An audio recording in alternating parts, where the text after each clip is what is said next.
What's up, everybody? Welcome to Journey with Jazz, where you journey with me as I follow my master, my mate, and my mission.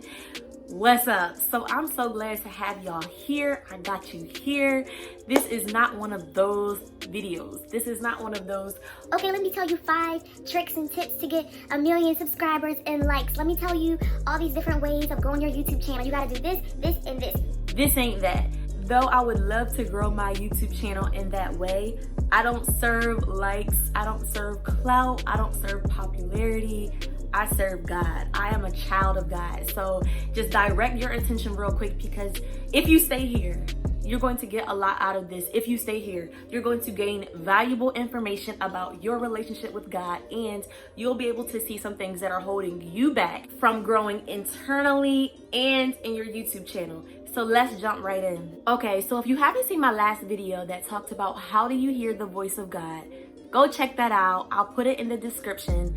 But I think it's important that you check that out first, because it'll kind of relate to what I'm about to say for this video. So God told me to get rid of my social media. Can y'all believe it? He told me to get rid of my social media, specifically my personal accounts of Instagram and Facebook. And when I heard that, I was just praising God, saying, Lord, I thank you for waking me up, doing my normal routine. And it just hit me like clear as day. It wasn't any type of ambiguity. It wasn't like, oh, was I just thinking that? No, sis, you weren't thinking that, because you were just praising God. You were just starting your day. It just came out of nowhere. And that was an indication to me that it came from God. So as soon as he said it, I wrote it down, because at least if, it was really him, I wanted to be able to go back and see, okay, that's what he said. So I wrote it down, get rid of social media. And then I put confirmation under it, because when God tells me something drastic like that, I'm like, Lord, you're gonna have to confirm this 2, 3, 4, 5 times, because I need to make sure I'm following what you're saying and not just tripping. So I wrote down confirmation under it. He gave me 2 confirmations, because one of them was, I was speaking with somebody about our conference that we recently had, and she was giving me survey results, and she was saying mostly everybody who heard about this conference did not hear about it through social media, but they heard about it through word of mouth. So that was the first confirmation, because the Lord knew that I kind of thought I needed it, my own personal accounts, in order to promote for everything. So when she said that, it was like going against my original opinion or what I thought I needed. And we had a great turnout for our virtual conference. So that was the first confirmation. The second was, I was watching this video by Erin on Demand. There's her YouTube channel right there. She's great. I love her so much. And she was just talking about a lot of people thinking that everything has to go through social media, thinking that their social media account is their website, and it's always their best form of promotions. And she was talking about that in her videos. And so that was my second confirmation that, okay, I'm heavily dependent on something that I may not need as much as I think I do. So with that being said, the Lord told me get rid of social media. I've already been off of it for a while, but I always will get off, get back on, get off, get back on. But once the Lord instructed me to get off of it, now it's coming from him. It's not just me trying to take a little break. So it's different now, because he's actually telling me to get rid of it. So like I said, I was already off of it, but once God told me that, I had a shift in my mind that, okay, this may be more permanent. I need to start thinking about the different platforms that I have, how I'm going to adjust it, how I'm going to flood everything on YouTube. And so ever since I got that from him, I gathered that from his voice, I have done nothing but win since then. And that's what I want to chop it up with y'all about. Just the way that I was obedient to God and the way that he's shown favor since then. Because remember, this is not about the likes, the subscribers, the growth. That stuff is the fruit. But what's important is the things that God showed me and what he planted within me in order to allow those different things. So let's just jump in. The first thing, ever since I got rid of social media, I've had better connections with my friends, better connections with my husband and my son, better connections with my family. everybody that is in my circle, my support, everybody, I've had better connections. And it's because I've been reaching out to people more, I've been checking on people more. And the biggest thing is, since I'm not on Facebook scrolling and seeing somebody and, oh, okay, they're doing this, they got a new job, look at them, they're doing it. You know, when you see that, you automatically think somebody is good. You automatically think, okay, I don't really need to reach out to this person personally because I see that they're doing fine. But when you're off of that and you're not constantly seeing how well people are doing or how bad people are doing based on what they're posting, now you can kind of just sit with God and be like, all right, Lord, who should I reach out to? Who should I talk to today? Who needs me today? And now you're kind of more so focused on who you can reach out to based on what God is showing you, or just based off just who is placed on your mind. Like, okay, Sally Sue is placed on my mind, let me just reach out to her and see how she's doing. So I've had better connections because I've been making more interpersonal one-on-one conversations and relationships. That's the first thing. The second is that I've been more present. So you know what it's like. You know what it's like. You might be in a public place, you might be at home, you might meet somebody for the first time, and it just can be awkward. So you're just scrolling on your phone, scrolling. And just so you guys know, it is addicting, okay? So like the feeling of scrolling and seeing information is a fetish. You want more, you want more, you want more, you want more. And so it's really hard to break that addiction. I have not had that because I have not been on Facebook and Instagram in my personal capacity. And so because of that, I've been more present with those that are around me, with myself and how I'm feeling and how things are affecting me with God. And it just, my quality of life has just gone up. Third thing, I have made a much better use of my time. So usually when I get in bed, you know, I might be scrolling on my phone, looking at what people are doing, just getting all the tea, but I've actually been reading a book. Can you believe it? Like, I've been chilling, reading a book, and it's been really good. It's on relationships and marriage. But my point is, I wouldn't necessarily be doing that if I still have my apps. I would still be trying to scroll to see what's going on. So that's just one example of the better use of time that I have now. Instead of scrolling on my phone, now I'm thinking, okay, what can I be doing to prepare for tomorrow? What can I be doing to be productive? What could I be doing just to chill and like really give myself self-care? Because honestly, scrolling on your phone, it doesn't give you self-care. Like, you're not even taking care of yourself when you do that. It's just something to do when you're idle. It's just something to do when you're bored. But you know, go take a bubble bath, or go for a walk, go for a jog, or you know, my son, he always wants to go outside, so take him outside. Like, it's just, it opens just a wide array of opportunities and time to do other things. So that's the third thing, better use of time. Okay, so the fourth one is a huge one, and I talked about this in my video, what do you do when you feel stuck? I'll drop the link below so that way if you want to check that out, you can. The fourth one is I'm more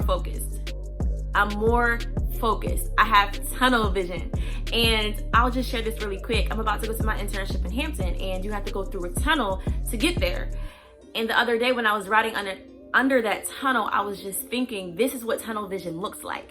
You're locked in. You can't see the outside world. You can't see the ocean. You can't see what's happening way over at the house, at the beach house over there. Your tunnel vision, you're just locked in. All you're looking at is where you're going.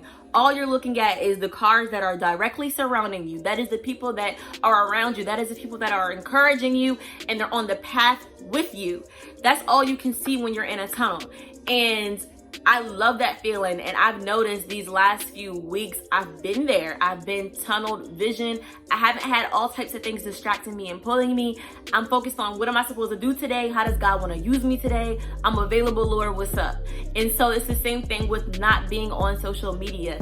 And again, I'm talking about my personal Instagram accounts, okay? Because my ministry accounts and other accounts, you know, other people run them. I may have to get on them here and there. So I just want to reiterate, if y'all see my ministries, or if y'all see any of my other accounts, don't be saying that I'm going back on my word, because God is going to figure that out. But for right now, I'm transitioning everything. So anyway, being as though I haven't been on my personal accounts, I have tunnel vision, and I love that feeling because I'm not getting pulled to the left, pulled to the right. I'm not looking at what somebody in California is doing, what law firm they just started working at. I'm not looking at whose birthday it is. I'm not looking at who just got married. All those things are great, but sis, if you are in my personal circle, I know that. If you are my friend, I know that. If you're somebody that I'm around, if you're in my support, I already know that because I've been talking to you, I've been hitting you up.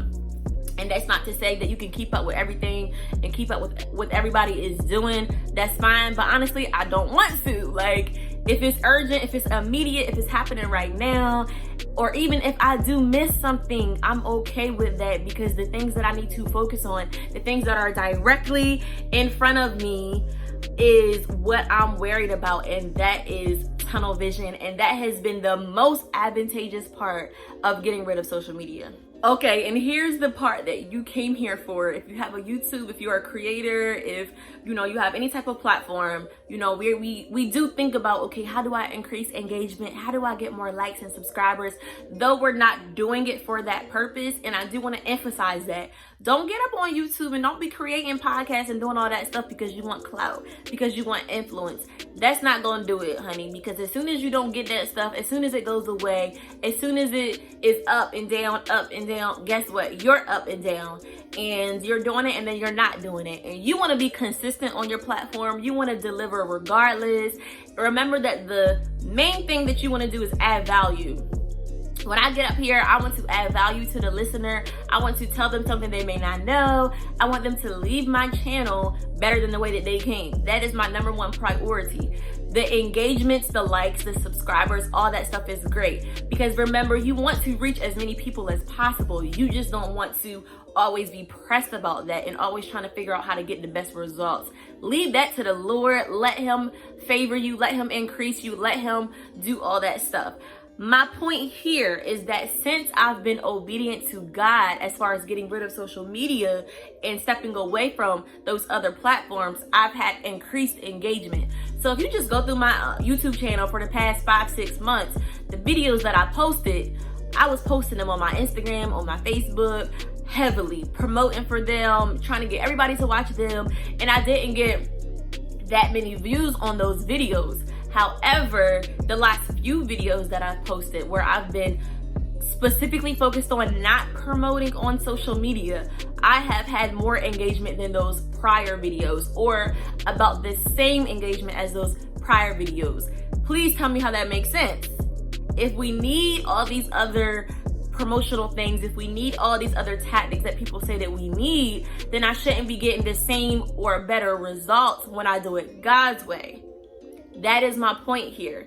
Doing something God's way, not doing something just because they're telling you to, not doing something just because you want the 5 fastest and quickest ways to make $100,000. You're not doing something just for that. You're getting instruction from God and you're doing it his way, and you're trusting the results to him. And that's pretty much what's been happening. I've been writing people personally, hey, check out this YouTube video, share with your friends. I've been just using my personal connects and my personal networks to really share my videos, and I've noticed I've had increased engagement. You can look at the last 2 videos that I posted and then compare it to the prior 3-4 videos before that, and you'll see the difference. And the point that I'm making here is obedience. What is God telling you to do? What is he showing you? What is he saying is good for you? That is what you should do. So that's just been another one of the advantages, is more engagement. And with that being said, I have a challenge for you guys. We're going to do this together. Are y'all ready? Are y'all ready? Are y'all really ready? Okay. So by the end of this month, my goal is to have 500 subscribers. 500. Now for you YouTube stars, for those of y'all who already got it, y'all already good, you're like, okay, no big deal, sis, that's easy, I've done that. Or some of y'all might be saying, sis, that's going to take time, you can't do that by the end of the month. Well, guess what? That's what our goal is for this month. Why is that our goal? Because I want to show that this is God's way. I'm doing it God's way. I'm listening to what he's saying. I'm stepping out on faith, and watch how the results are. Watch what the rewards are. He's going to bless this channel because I'm doing it His way. And we are going to do this together, okay? So I'm not using my personal Instagram and Facebook accounts, but you can, okay? You can post, you can repost my videos, you can share, you can send to your friends, whatever you want to do. Send to some friends, tell them, watch this video, subscribe, like, add some comments. What do you think about the video? This is a team effort. We are doing this together, okay? So let's work together. Let's get 500 subscribers for Journey with Jazz by the end of this month by doing it God's way. And when we reach this goal, because we will, I'm going to get up here and we're all going to celebrate and say, this is what happens when you do things God's way. I've had a channel for almost 3 years. I had one before this channel, but regardless, I had this channel for almost 3 years and I've barely gotten over 100 subscribers. That was me doing it my way. That was me using everything that I thought I was supposed to use. That was me trying to promote myself silly. Like, I'm done with that. So now we're going to do this together. You're going to help me, and then we're going to celebrate God together at the end of this month. Okay, so that's the goal, 500 subscribers. Let's get it. Thank y'all so much for tuning in with Journey with Jazz. I am so excited. I hope that this was something that adds value to your life, to your platforms, to what you want to do. Maybe you want to start something. Always remember to do it God's way, no matter what they're saying. All right, I gotta head over to Hampton. I'm going to court. Y'all have a great day. All right, see ya.